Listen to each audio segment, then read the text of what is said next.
তারা যদি আরেকটা রাজনৈতিক দল না করে ওই বৈষম্য বিরোধী ছাত্র আন্দোলন নামেই থাকতেন, তাহলে ওই পাড় আর এই পাড়ের মাঝখানে আজকে তাদের সংখ্যা আরো বেশি বৃদ্ধি হতো। মাননীয় স্পিকার, মাননীয় প্রধানমন্ত্রী জনাব তারেক রহমান তিনি যেই ভাবে দক্ষতার সহিত এবং একটি স্থিতিশীল পরিবেশ তৈরি করে দেশের নেতৃত্ব দিয়ে যাচ্ছেন, আজকে বাংলাদেশের ইতিহাসে এই অধ্যায়টি বিরল। এবং এই জায়গাটাকে কেউ কেউ হয়তোবা বিভিন্ন দিক থেকে চেষ্টা করবে যেন এই পরিবেশটা যেন বজায় না থাকে। সুতরাং আমরা যেন একটু সবাই সজাগ থাকি, আমরা যেন একটু সতর্ক থাকি, সেই দিকটাই আমাদের কাছে সবচেয়ে বেশি বিবেচ্য। মাননীয় স্পিকার, সেই জায়গা থেকে আমি বলবো বাংলাদেশের জনগণ মাননীয় প্রধানমন্ত্রীর প্রতি যা আস্থা এবং বিশ্বাস রেখেছেন এবং এই নির্বাচনে সেটি হলো তার উজ্জ্বল দৃষ্টান্ত এবং সেটি এদেশের মানুষ প্রমাণও করেছেন। মাননীয় স্পিকার,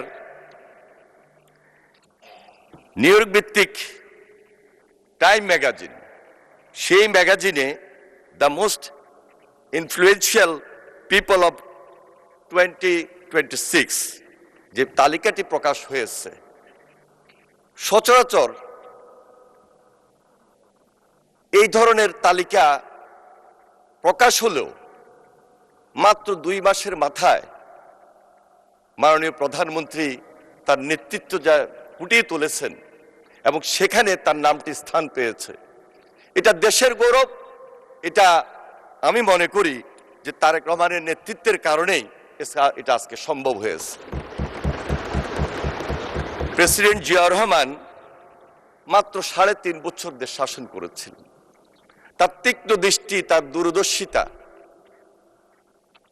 ওনারই জ্যেষ্ঠ সন্তান জনাব তারেক রহমান অনুসরণ করছেন বেগম খালেদা জিয়ার নেতৃত্বকে।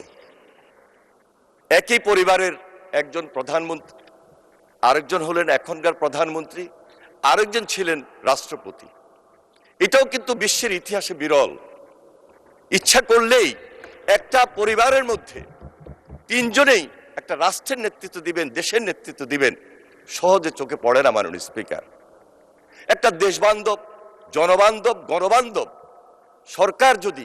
সরকারের পক্ষে যদি উনি কাজ না করতেন, তাহলে ওই পরিবারের পক্ষে এই যে অবস্থানটুকু তুলে ধরা, এটা হয়তো বা সম্ভব হতো না। মাননীয় স্পিকার, কিন্তু ওই পরিবারের মধ্যে যে একটা নেতৃত্ব সুলভ, সেটি আজকে প্রকাশ পেয়েছে তাদের পারিবারিক ধারাবাহিকতার মধ্য দিয়ে। মাননীয় স্পিকার, আমি 9ম জাতীয় সংসদে ওই আসনটিতে ছিলাম।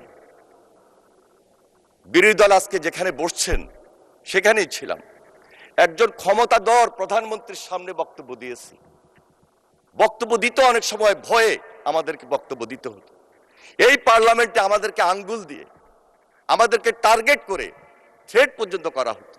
তারপরেও বক্তব্য রেখেছি সেদিন। মাননীয় স্পিকার, বক্তব্য রেখেছিলাম এই অচল বাংলাদেশ সচল হবে, এই দুঃশাসনের বাংলাদেশ সুশাসনে পরিণত হবে যেদিন তারেক রহমান আসবে। মাননীয় স্পিকার, এই কথাটি বলেছিলাম সেদিন, তাই হয়েছে। আজকে মাত্র 2টি মাস তারেক রহমানের নেতৃত্বে আমরা এগিয়ে যাচ্ছি।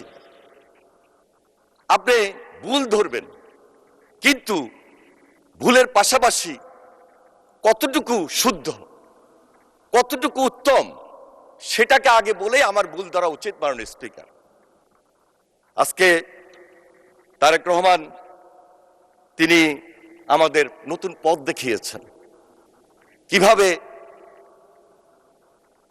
ফ্যামিলি কার্ড, কিভাবে কৃষি কার্ড, কিভাবে এই যে পিতার মতো একটা জনপ্রিয় কর্মসূচি, খাল খনন কর্মসূচি নিয়ে আসতে হয় এবং 60 দিনে 60টা কর্মসূচি নিয়ে জনগণের পাশে দাঁড়াতে হয়।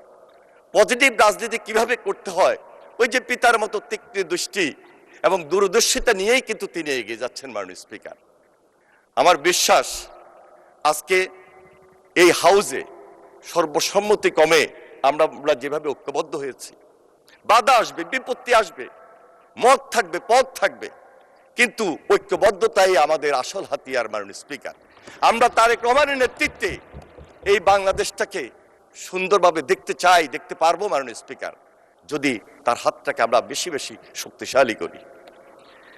মাননীয় স্পিকার, তিনি বলেছিলেন নির্বাচনটা কঠিন হবে। আপনি সেই নির্বাচনে অংশগ্রহণ করেছেন, আমরাও এই নির্বাচনে অংশগ্রহণ করেছি, মাঠে গিয়ে বুঝেছি আসলে যে নির্বাচনটা কঠিন।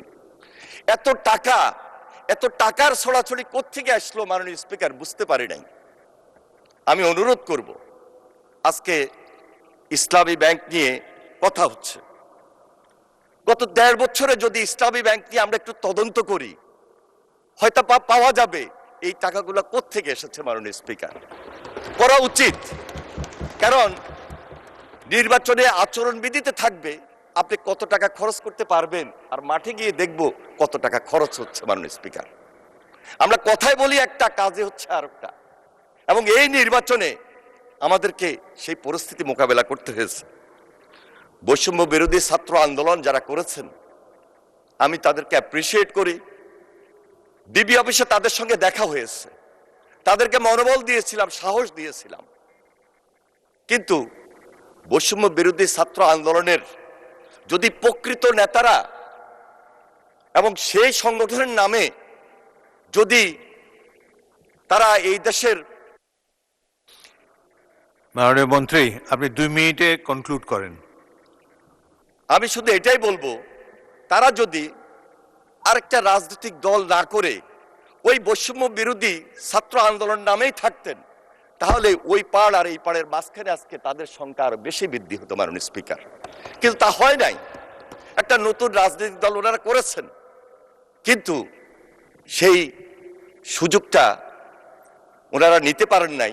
সুযোগটা নিতে পারতেন, হয়তো বা সরকারি দল এবং বিরোধী দলকে তারা পরামর্শ দিতে পারতেন খুব পজিটিভলি।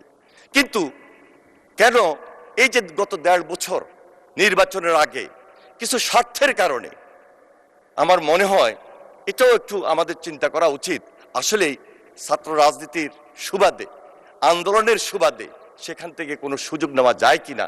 আমার মনে হয় কিছুটা সুযোগ কেউ না কেউ নিয়েছেন, সেটা আমাদের জন্য ক্ষতি হয়েছে। মাননীয় স্পিকার, দেশবাসীর জন্য ক্ষতি হয়েছে আজকে। তাই আমি বলবো, জুলাই সনদকে কেন্দ্র করে বিরোধী দল এমনভাবে বিষয়টি উপস্থাপন করছে যেখানে সরকার ও বিরোধী দল মুখোমুখি একটা পরিস্থিতি তৈরি হয় না।